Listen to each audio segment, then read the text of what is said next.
Buongiorno e benvenuti! L'uscita di Doctor Strange in the Multiverse of Madness è ormai alle porte e voi siete rimasti un pochino indietro con gli ultimi prodotti MCU o comunque avete bisogno di una rispolverata di memoria di ciò che è successo recentemente o siete solo curiosi di sapere tutte le informazioni che sono necessarie da conoscere per capire al meglio il film? Bene, allora questo video fa il caso al vostro. Vediamo quindi di fare un riassunto, proprio riassuntivo, di tutti i film e le serie che comprendono i personaggi di Doctor Strange, Wanda Maximoff e comunque il concetto di multiverso, per capire al meglio quello che accadrà in questo nuovo film. Quindi, se non avete visto alcuni di questi prodotti, state attenti perché appunto ci saranno degli spoiler. O al caso contrario in cui siete già a conoscenza di tutti i fatti, dividerò il video in varie sezioni così che possiate skippare e andare avanti alla sezione che preferite. Quindi, senza ulteriori indugi, iniziamo subito a parlare di tutte le cose che dovete sapere riguardo a Doctor Strange in the Multiverse of Madness. Attenzione, continuate a vostro rischio e pericolo. Questo è un avviso di spoiler.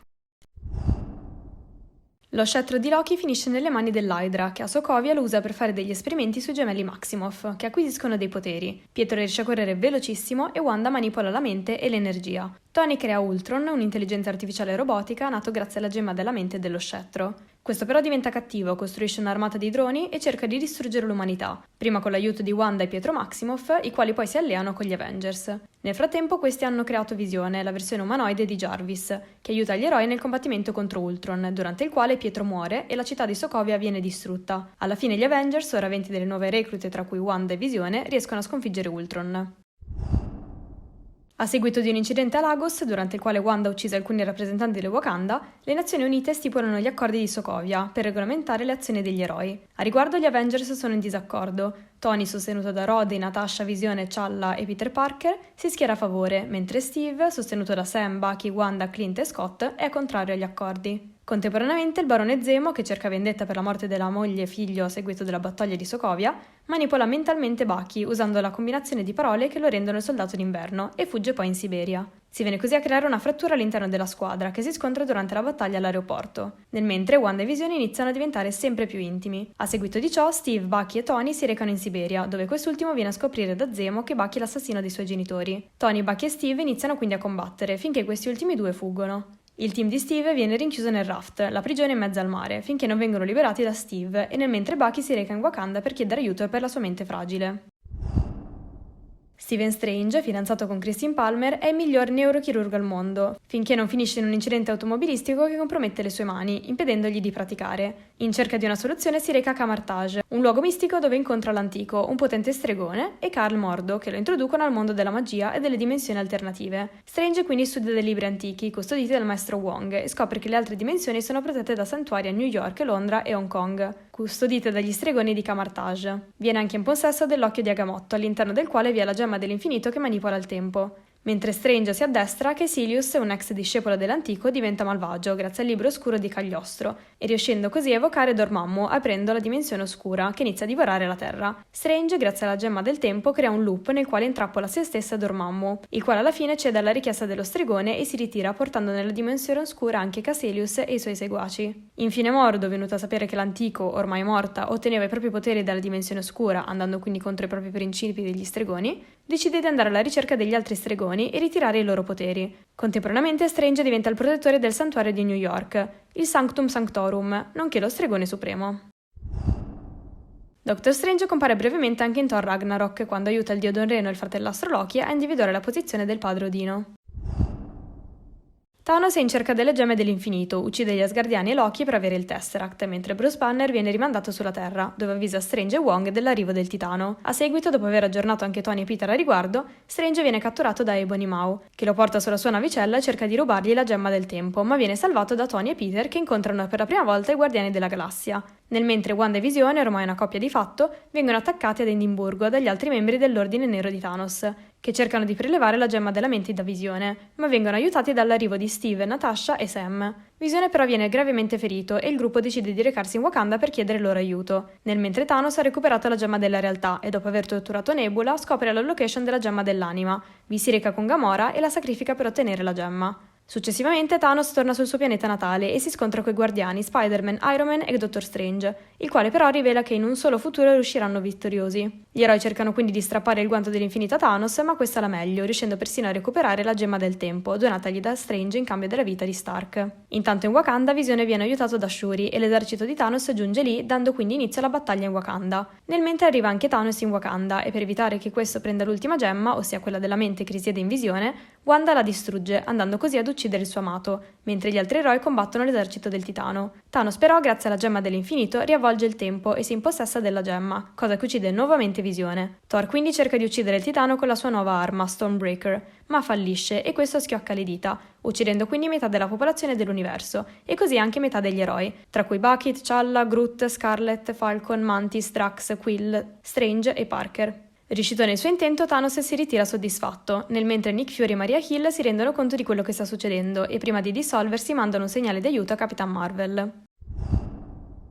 Mentre Clint Barton, dopo aver perso la famiglia a causa snap di Thanos, diventa Ronin, uno spietato assassino di criminali, Tony e Nebula vengono riportati sulla Terra da Capitan Marvel e si ricongiungono con Steve, Natasha, Thor, Bruce, Rhodey e Rocket. Questi rintracciano Thanos, ma scoprono che il Titano ha distrutto le gemme dell'infinito, quelle che gli eroi speravano di usare per riportare tutti in vita, e Thor furioso lo uccide. Facciamo poi un salto temporale di 5 anni quando Scott Lang fuoriesce dal regno quantico e fa visita agli eroi, ignaro di ciò che è successo in quanto per lui sono passate solo poche ore, proponendo quindi di sfruttare i meccanismi del regno quantico per viaggiare nel tempo. Dopo aver convinto anche Stark, ritiratosi a vita privata con Pepper e la loro figlia Morgan, il gruppo si riunisce anche con Clint, speranzoso di poter riavere la propria famiglia. Thor, ritiratosi e finito in depressione a causa del fallimento della missione, e Steve, che si riappacifica con Tony. Gli eroi quindi si dividono per recuperare tutte le gemme. Bruce si reca dall'antico per avere la gemma del tempo. Thor e Rocket recuperano quella della realtà ad Asgard e anche Mjolnir, prima distrutto da Hela durante gli eventi di Ragnarok. Steve riesce a recuperare quella della mente mentre Tony e Scott falliscono a riprendere quella dello spazio.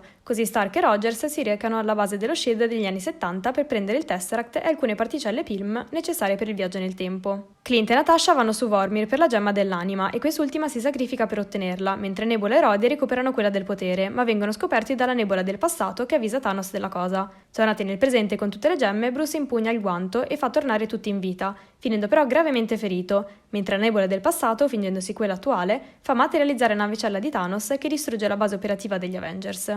Inizia così la battaglia finale con Steve, che ora riesce a brandire Mjolnir, Thor e Tony che attaccano il Titano mentre Clint cerca di riportare in salvo il guanto, venendo aiutato da Gamora del passato e la Nebula del presente, che uccide la sua versione passata. Si vengono poi ad aprire i portali di Doctor Strange, dai quali escono tutti gli eroi venuti a scomparire a seguito dello snap di Thanos. Ora riuniti, gli Avengers, incitati dal grido di battaglia di Steve, si scontrano contro Thanos e la sua armata, finché Tony riesce a recuperare le gemme e schioccare le dita, andando a dissolvere tutti i nemici, cosa che però causa la sua dipartita. Dopo il funerale di Stark, Thor si unisce ai Guardiani e Steve torna indietro nel tempo per rimettere le gemme al loro posto, ma torna solo ormai da anziano, avendo deciso di trascorrere la propria vita con Peggy, la sua amata. Al suo ritorno consegna lo scudo a Sam, rendendolo così il nuovo Capitano America.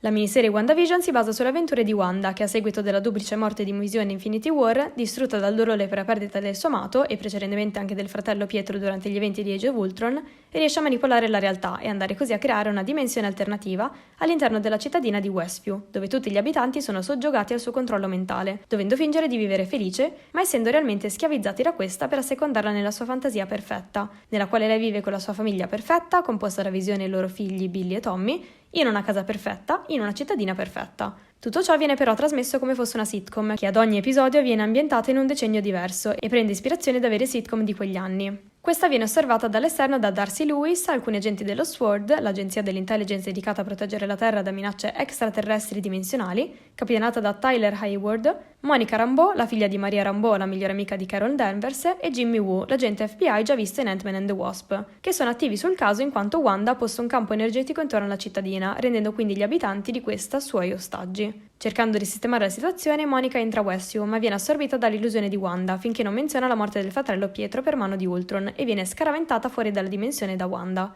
Hayward quindi manda un drone per cercare di uccidere Wanda, la quale esce e minaccia il direttore invitandolo ad andarsene. Nel frattempo Wanda viene sorpresa dall'arrivo di suo fratello, che però viene interpretato da Evan Peters, che ebbe il ruolo di Pietro Maximoff, nonché Quicksilver, nei film degli X-Men. Contemporaneamente Tommy scopre di aver ereditato la super velocità dallo zio, mentre Billy la manipolazione della realtà dalla madre, e Visione scopre la verità su Westview e quello che sta facendo Wanda. Nel mentre Darcy viene inglobata in Westview e trova Visione, che si allea con lei per risolvere la situazione. Fuori si viene a scoprire la verità su Hayward, ossia che a seguito della morte di Visione recuperò il suo corpo per riattivarlo, attivando il programma Cataract, ossia usarlo come arma senziente. Monica decide quindi di rientrare nella cittadina e avvisare Wanda di ciò, ma così facendo acquisisce dei poteri, tra cui riflessi sovraumani, visione iperspettrale, assorbimento dell'energia e intangibilità. Wanda però viene allontanata da Agnes, la vicina di casa che si rivela poi essere Agatha Harkness, una potente strega che ha rapito i suoi figli e le rivela che ha manipolato Wanda e gli eventi di Westview, tra cui l'apparizione di Pietro, grazie all'uso della magia oscura contenuta nel Darkhold, con lo scopo di impossessarsi dei poteri del caos di Wanda.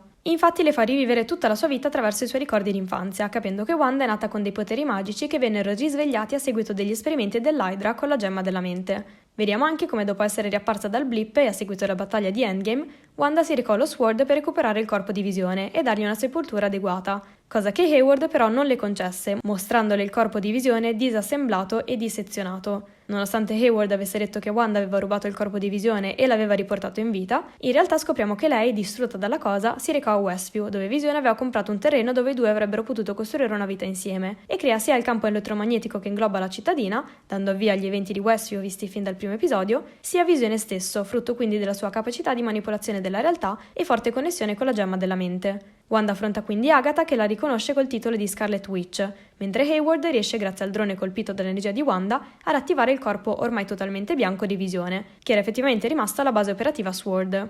Wanda quindi libera dal controllo mentale i cittadini, che si rivoltano contro di lei, che si rende conto di ciò che ha fatto e cerca di dissolvere il campo energetico, ma così facendo si rende conto che andrebbe ad uccidere Visione e i suoi figli. Nel mentre Visione Bianco e il Visione di Westview si scontrano, con l'ultimo che ripristina i ricordi nel primo, che poi fugge. Contemporaneamente Monica salva Billy e Tommy dagli agenti Sword e Darcy affronta Hayward. Wanda incanala quindi tutta l'energia del caos che è dentro di lei, trasformandosi ufficialmente in Scarlet Witch e, usando la magia delle rune, sconfigge Agatha e la imprigiona in Westview nel ruolo di Agnes. Wanda poi dissolve il campo energetico dicendo addio a Visione, ai suoi figli e volando via da Westview. Infine vediamo che Hayward viene arrestato, Monica viene avvisata da uno Skrull che è un'amica di sua madre e vuole incontrarla, e Wanda si isola studiando il Darkhold nella sua dimensione astrale e sente le voci dei suoi figli che le chiedono aiuto. Comunque, se volete un riassunto più specifico e decisamente esilarante, vi consiglio quello fatto da Il Ridoppiatore, fa spezzare dalle risate. La serie di Loki vede questo che, a seguito degli eventi di Endgame, durante i quali gli eroi tornarono indietro nel tempo per recuperare le gemme, si impossessa del Tesseract e fugge, andando a creare una nuova linea temporale. Proprio per questo venne intercettato dagli agenti della TVA, l'agenzia che si occupa di mantenere la linea temporale intatta secondo le direttive dei custodi del tempo. Loki quindi viene condannato a ciò, ma prima di scontare la sua pena davanti al giudice Ravonna, viene preso sotto l'ala protettiva di uno degli agenti, Mobius, e capendo di non poter far ritorno alla propria linea temporale, decide di aiutarlo a trovare una variante pericolosa di se stesso. Entrato in contatto con la sua variante, che si rivela essere Lady Loki, qui però chiamata Sylvie, le propone di allearsi per spodestare i custodi del tempo, ma questa, venuta comunque a scoprire la location dei custodi, rifiuta e scappa. I due però si ritrovano su un pianeta in procinto di distruzione e scoprono di aver avuto vite diverse, ma anche che gli agenti della TVA sono in realtà tutte varianti, nonostante loro non ne siano consapevoli. Innamorandosi l'uno dell'altra, Loki e Sylvie creano un evento Nexus e vengono rintracciati dalla TVA. Qui Loki rivela la verità a Mobius, che si allea con i due per ricreare un evento Nexus che possa porre fine alla TVA, ma vengono fermati da Ravonna, che cancella Mobius dalla realtà e porta Loki e Sylvie a cospetto dei custodi del tempo, che si scoprono essere solo degli androidi. Loki viene poi cancellato a sua volta e Sylvie minaccia Ravonna di raccontarle la verità. Loki intanto si ritrova in una realtà chiamata The Void, o il vuoto, una dimensione alla fine del tempo dove giungono tutte le varianti considerate pericolose, e qui incontra altre versioni di se stesso: Kid Loki, Classic Loki, Alligator Loki, Bossful Loki e President Loki. Questi gli spiegano che non possono fuggire da quel luogo in quanto è infestato da un mostro di fumo chiamato Aliot, che consuma ogni cosa. Sylvie poi raggiunge Mobius e Loki nel Void, col primo che riesce a tornare alla TVA per poter raccontare a tutti la verità, mentre gli altri due riescono a manipolare Elliot e scoprire un edificio oltre a questo, ossia la cittadella alla fine del tempo,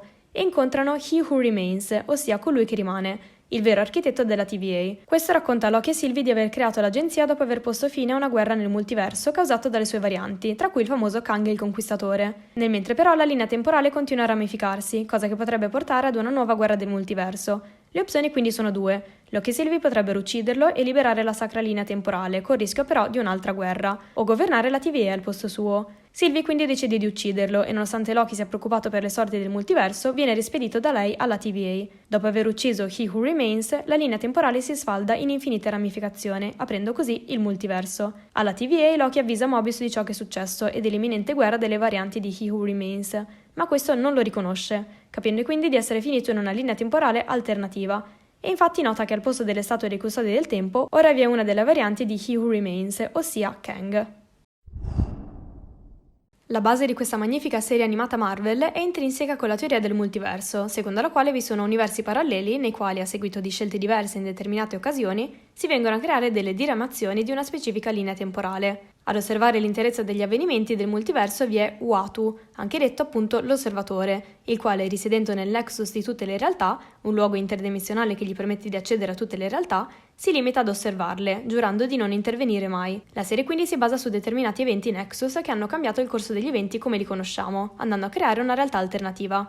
Riguardo a questa serie, 4 sembrano gli episodi principali da cui avere conoscenza per il sequel di Doctor Strange. Il primo riguardante Peggy Carter che diventa Capitan Carter, il quarto che vede Doctor Strange perdere la testa, l'ottavo riguardo alla vittoria di Ultron e il novo riguardo allo scontro tra Ultron e l'Osservatore. Per quanto riguarda il primo, ripercorriamo gli eventi del primo Capitan America fino al momento della scelta di chi assumerà il siero del super soldato. In questo universo, infatti, l'evento Nexus fu che durante il processo dell'iniezione del siero, Peggy decise di rimanere nella stanza e non spostarsi al piano di sopra. Lo scienziato Erskine venne quindi ucciso e Steve ferito. Dunque Peggy Carter entra nel macchinario e assume il siero, diventando così Captain Carter e iniziando a combattere i nazisti. Riesce anche a salvare il reggimento di Bucky e recuperare il Tesseract, che venne usato per alimentare l'armatura che Steve usa in combattimento, ossia l'Hydra Stomper. Successivamente Teschio Rosso riesce ad impossessarsi nuovamente del Tesseract e intende sottomettere il mondo grazie ad un mostro tentacolare, ossia Shumagarot, che rivedremo appunto anche nel sequel di Doctor Strange, che riesce a far giungere sulla Terra grazie al Tesseract.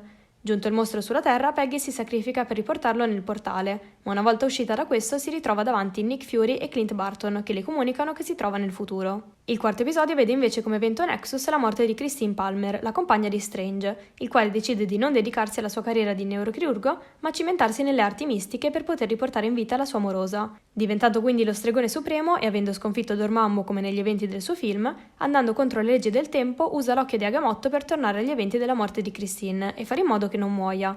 Ma nonostante i suoi numerosi tentativi, la donna continua a morire in una circostanza o in un'altra. Nonostante l'anticolo avverta che la morte di Christine sia un punto assoluto, ossia un evento che non può essere modificato, Strange non le dà retta e fuggendo nella libreria scomparse di Cagliostro, scopre che assorbendo abbastanza magia da creature multiversali dovrebbe riuscire ad acquisire abbastanza potere da distruggere il punto assoluto. Nonostante secoli di assorbimento di magia, Strange non è ancora abbastanza potente in quanto l'antico, usando la magia oscura, ha diviso la sua persona in due, una che ha accettato la morte di Christine e l'altra che si è trasformata in Strange Supreme, il mostro ossessionato dal riportarla in vita, con il primo che ha il compito di fermare il secondo. Dopo la battaglia dei due, Strange Supreme assorbe lo Strange buono e riesce a riportare in vita Christine, che però si dissolve col resto dell'universo in quanto il paradosso di Strange ha causato una lacerazione del tessuto cosmico. Strange, pentito delle sue azioni, chiede aiuto all'osservatore, che però si rifiuta di intervenire, lasciando lo stregone in un oblio come unico sopravvissuto di un universo distrutto. L'ottavo episodio vede invece gli eventi di Age of Ultron, ma l'evento Nexus qui è che Ultron riesce a trasferire la propria mente nel corpo di Visione rivestito di vibranio e potenziato dalla gemma della mente, diventando così Infinity Ultron.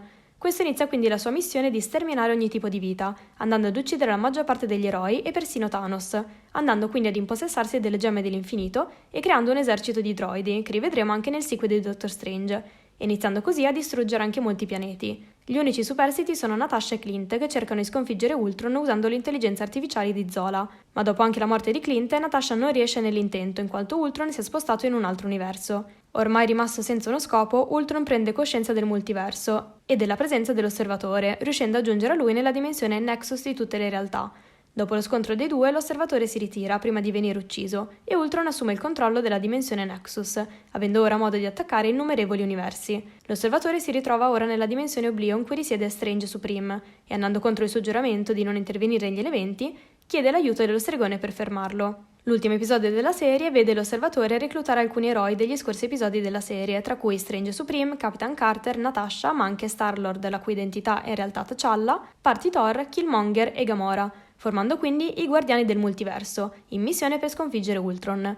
il team riesce a rubargli la gemma dell'anima, e Natasha e Peggy riescono a disattivare l'intelligenza artificiale di Ultron grazie a Zola, che si impossessa ora del corpo di Ultron. Questo e Killmonger però tradiscono la squadra, cercando di impossessarsi delle gemme per i propri scopi. Strange e l'Osservatore rinchiudono quindi i due in una pocket dimension nella quale continueranno a combattere in loop. Al termine di ciò, l'Osservatore riporta gli eroi nei rispettivi universi, continuando il suo ruolo di appunto osservatore del multiverso, con ora il compito anche di proteggerlo. Dopo che la vera identità di Spider-Man venne rivelata da Mysterio, Peter chiede aiuto a Doctor Strange, ormai non più stregone supremo in quanto venne blippato da Thanos in Infinity War. Nonostante Wong, ora nuovo stregone supremo, lo avvisi dei rischi di tale incantesimo, Strange ne avvia uno per far dimenticare a tutti che Peter è Spider-Man. Peter però continua a chiedere delle modifiche, andando a compromettere e irritare Strange nella riuscita dell'incantesimo. Dopo essersi scontrato con Dr. Octopus, Peter scopre da Strange l'esistenza del multiverso e che i cattivi arrivati nella loro dimensione in realtà appartengono ad altre.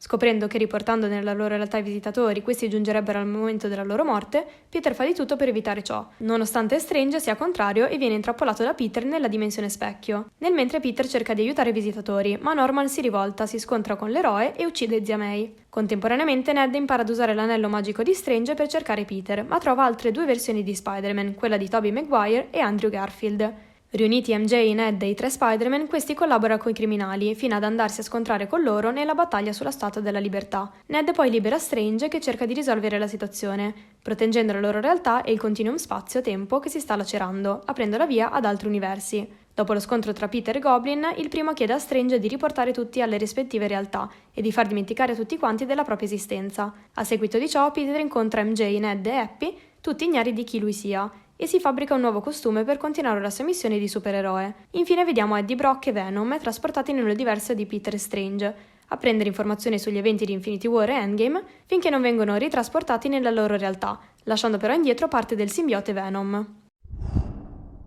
Il film chiaramente si basa sui personaggi di Stephen Strange, con le sue varianti alternative di Supreme Strange, già visto nell'episodio di What If, Sinister Strange e Defender Strange, che può essere un riferimento alla versione fumettistica del personaggio, quando lo stregone reclutò Namor, Hulk e altri eroi per creare una nuova squadra, e possibilmente Illuminati Strange, ma anche altri.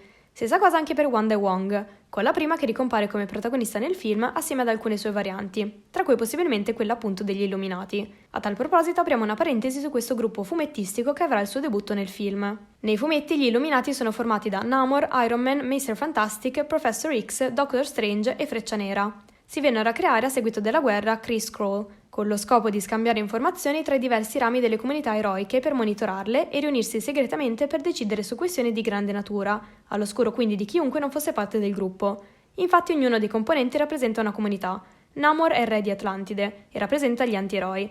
Iron Man rappresenta gli eroi che operano col governo, Mr. Fantastic rappresenta gli eroi che usano la scienza, Professor X rappresenta la comunità dei mutanti, Doctor Strange degli stregoni e degli eroi sovrannaturali e Freccia Nera degli inumani. Il gruppo poi si venne a sciogliere prima degli avvenimenti di Civil War, quando Tony si schiera a favore degli atti di regolamentazione mentre gli altri eroi furono contrari. Per quanto riguarda la versione cinematografica, dei membri fumettistici abbiamo realmente solo Doctor Strange per ora, in quanto Tony è morto, anche se alcuni ritengono che ci potrebbe essere Tom Cruise nei panni di una variante di Tony, andando quindi a strizzare l'occhio al fatto che ai tempi l'attore era stato quasi selezionato per questo ruolo, mentre gli altri eroi non sono ancora stati introdotti. Namor sappiamo già verrà introdotto nel sequel di Black Panther, possibilmente interpretato da Tenoch Huerta, quindi chissà che potrebbe già fare una prima apparizione qui.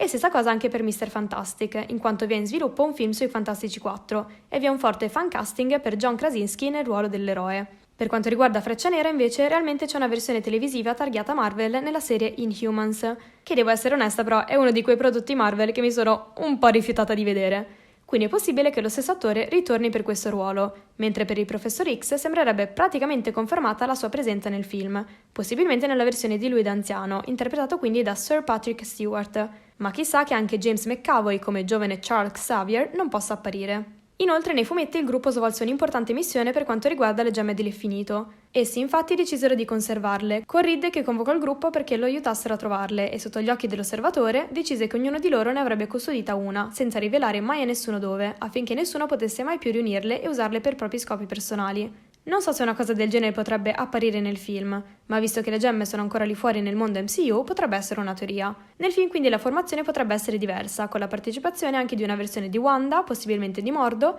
e chissà magari anche di Peggy Carter e Monica Rambeau. Infatti Hayley Atwell è stata confermata a riprendere il ruolo dell'agente S.H.I.E.L.D., possibilmente nella sua versione vista in What If come Captain Carter, mentre nel trailer vediamo chiaramente Monica Rambeau, o una sua versione alternativa, in pieno splendore col suo costume. Il film vedrà poi il ritorno di Mord e Christine Palmer, con possibilmente altre versioni alternative, e dei figli di Wanda visti in WandaVision, possibilmente con un recasting per le loro versioni più adolescenziali o adulte. Ma avremo anche l'introduzione di alcuni nuovi personaggi, come Miss America, a.k.a. America Chavez, una ragazzina che ha resistenza sovraumana, può volare ed è in grado di aprire portali per viaggiare attraverso il multiverso. Vedremo anche Shuma-Gorath, che era realmente già apparso in What If, ma per questioni di diritti sul personaggio verrà chiamato Gargantos nel film, che è un demone extradimensionale, un'antica forza del caos con poteri simili a un dio, tra i quali proiettare energia, mutare forma, teletrasportarsi, levitare e alterare la realtà. Vedremo anche i droni di Ultron, già apparsi nei Age of Ultron e ritrovati anche nell'episodio di What If, che nel trailer del film li vediamo scortare Strange davanti a quello che sembra essere appunto il gruppo degli Illuminati. Vedremo sicuramente anche Rintra, un minotauro proveniente dal pianeta Arval, e Surenta Kamartaj, il quale nei fumetti fu amico e aiutò spesso Doctor Strange, diventando il suo apprendista. Ed è anche stata confermata l'apparizione del Tribunale Vivente, ossia un'entità dall'aspetto di robot umanoide con 3 facce, che rappresentano rispettivamente equità, vendetta e necessità, ed è pressoché onnipotente, incaricato di controllare e mantenere l'equilibrio tra le diverse realtà del multiverso. Questo appare solo quando strettamente necessario, tipo per giudicare la Terra, controllare le azioni di altre entità cosmiche o agire come arbitro su questioni che riguardano l'intero universo.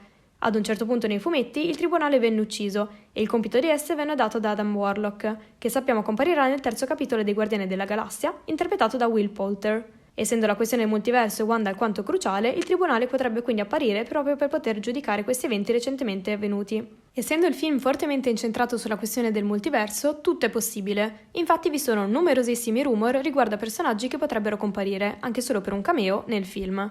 Infatti, secondo alcune speculazioni, il film contiene più sorprese di Infinity War, Endgame e No Way Home messi insieme, quindi le aspettative sono davvero altissime. Ma vediamo quindi quali sono i personaggi che si dice potrebbero comparire. Oltre a quelli già citati di Captain Carter, Monica Rambeau, Tom Cruise come Iron Man, Namor, John Krasinski come Mr. Fantastic o volendo anche l'attore originale del film, ossia Ioan Gruffudd, e Freccia Nera, abbiamo appunto il Professor X nella versione di Patrick Stewart e o James McAvoy, che è un personaggio che apparve nella versione cinematografica già dal primo film sugli X-Men, in quanto un mutante con poteri telepatici e una straordinaria intelligenza. Questo inoltre fondò la scuola per giovani mutanti, che comprendeva anche Jean Grey, Tempesta, Ciclope, Rogue, Wolverine e molti altri, andando quindi a formare gli X-Men. Inoltre è da sempre in rivalità con Magneto, che è l'altro personaggio che si presume possa apparire. Questo è il grande villain nel mondo mutante, in quanto ritiene che la stirpe mutante sia superiore a quella dell'Homo sapiens, che invece dovrebbe estinguersi, cosa che causò il grande dibattito che portò all'inamicizia con Charles Xavier. Egli è quindi un mutante in grado di manipolare e controllare i metalli, creare campi magnetici ed essere parzialmente immune al controllo mentale, in primis quello di Charles, grazie all'elmo che indossa costantemente. Anch'esso venne introdotto cinematograficamente nei film sugli X-Men e venne interpretato da Sir Ian McKellen nella versione più anziana e da Michael Fassbender in quella da giovane. Inoltre nei fumetti Magneto è il padre di Wanda e Pietro Maximoff, e sarebbe quindi interessante poter vedere una versione di ciò nel film. Magari dicendo come i gemelli vennero adottati da una coppia di Sokovia, ma come realmente siano mutanti e figli del potente signore del magnetismo. Sempre riguardo ai mutanti, si vocifera possa comparire anche Wolverine, uno degli X-Men storici, apparso anch'esso nella saga cinematografica interpretato da Hugh Jackman. Questo mutante ha degli artigli retrattili in adamantio, uno dei metalli più indistruttibili nell'universo Marvel, forza e riflessi sovraumani, ma soprattutto il potere rigenerativo più efficace dell'universo Marvel, al pari solo con quello di Deadpool, rendendolo così pressoché immortale, nonostante l'ultimo suo film a riguardo. A tal proposito, anche Deadpool si ritiene possa comparire nel film, infatti in via di sviluppo il suo 3° film, prodotto stavolta da Marvel Studios, ma la sua introduzione nell'MCU non è ancora avvenuta, quindi un film riguardo al multiverso potrebbe essere il modo migliore per unire il mondo Avengers, quello degli X-Men e possibilmente Fantastici 4, prima di proprietà della 20th Century Fox. Anche Deadpool è un mutante, anch'esso come Wolverine con poteri rigenerativi e straordinaria capacità di combattimento e forza sovrumana. Oltre a loro potrebbero benissimo comparire altri membri degli X-Men, quali appunto Ciclope, Tempesta, Jean Grey, Rogue, Bestia, Uomo Ghiaccio, Quicksilver, Kitty Pryde, Nightcrawler, Gambit, Mystique, insomma, chi più ne ha più ne metta. Proprio Quicksilver potrebbe fare il ritorno, visto che l'attore Evan Peters, che interpretò questo ruolo nella saga degli X-Men, ebbe un breve, anche se molto deludente, ruolo in WandaVision, dove alla fine si scoprì essere un semplice abitante di Westview manipolato da Agatha. Ma chissà che questo film non possa rimettere le cose a posto e riportare il personaggio in auge nella versione di Evan o di Aaron Taylor Johnson, interprete di Pietro Maximoff in Age of Ultron. Parlando dei Fantastici 4 invece potrebbe comparire anche la Torcia Umana, possibilmente interpretata nuovamente da Chris Evans come nel film del 2005, il che sarebbe davvero molto divertente. Per chi non fosse familiare con i Fantastici 4, sono un gruppo di supereroi, nonché la prima famiglia di supereroi Marvel, composti da Reed Richards, a.k.a. Mr. Fantastic, in grado di estendere il proprio corpo rendendolo come di gomma, Susan Storm, a.k.a. la donna invisibile, in grado appunto di diventare invisibile e manipolare l'energia, nonché moglie di Mr. Fantastic, Johnny Storm, a.k.a. la Torcia Umana, con capacità di combustione spontanea e volo, ed è il fratello di Susan, e Ben Grimm, a.k.a. la Cosa, costituito da una pelle di roccia e quindi dotato di forza sovrumana, ed è il miglior amico di Reed. Sempre riguardo Chris Evans, però, si vocifera che questo possa apparire come variante di Capitan America, ossia Capitan Hydra, la versione del personaggio affiliato però all'organizzazione criminale Hydra. Alcuni teorizzano, visto che il regista del film è Sam Raimi, stesso regista della trilogia originale di Spider-Man, che anche Tobey Maguire possa comparire nel film, nelle vesti di Spider-Man. Essendo già apparso in No Way Home, una possibilità c'è, anche se non vedo bene come potrebbe collegarsi con la trama di questo film. Sempre collegato a Sam Raimi, è ancora in dubbio il ruolo che interpreterà Bruce Campbell, l'attore che ha sempre avuto un cameo nel film del regista, anche nell'intera trilogia di Spider-Man. È possibile sarà un semplice cameo simpatico, ma altri teorizzano possa addirittura far parte degli Illuminati, magari come Freccia Nera o come Balder il Coraggioso, altro personaggio che si specula possa comparire, il quale nei fumetti è un fratellastro di Thor, nonché dio della luce. Si vocifera inoltre che compariranno anche Mobius, Loki e Sylvie, avendo questi ultimi aperto ufficialmente la strada al multiverso, a seguito dell'ultimo episodio dedicato al dio dell'inganno. Altro rumors riguarda l'introduzione di Clea, che si vocifera verrà interpretata da Charlize Theron. Nei fumetti questa è una potente strega nata nella dimensione oscura, nonché quindi sovrana di questa, con forti legami familiari con Dormammu e sentimentali con Doctor Strange. Infine non possono mancare le menzioni alle due entità oscure di cui si è parlato tanto fin da WandaVision, Mephisto e Nightmare, anche detto Incubo. Di Mephisto abbiamo già parlato tanto, è il signore supremo dell'inferno nonché la versione marveliana del diavolo, ed è strettamente legato a Wanda, in quanto le anime dei suoi figli, Billy e Tommy, vennero generati da un frammento di questo e poi riassorbiti dallo stesso, cosa che portò Wanda agli eventi di House of M, quando, dicendo No More Mutants, decimò tantissimi mutanti. I gemelli poi fecero il loro ritorno come parte degli Young Avengers, un team che si sta venendo pian piano a creare anche nell'MCU, avendo già anche Kate Bishop come nuova Hawkeye, Elijah Bradley come Patriot, Cassie Lang come Stature, Kid Loki e America Chavez. Per quanto riguarda Nightmare, invece, questo è il signore della dimensione dei sogni e può invadere la mente delle persone mentre dormono e torturarle, portandole nel suo regno oscuro.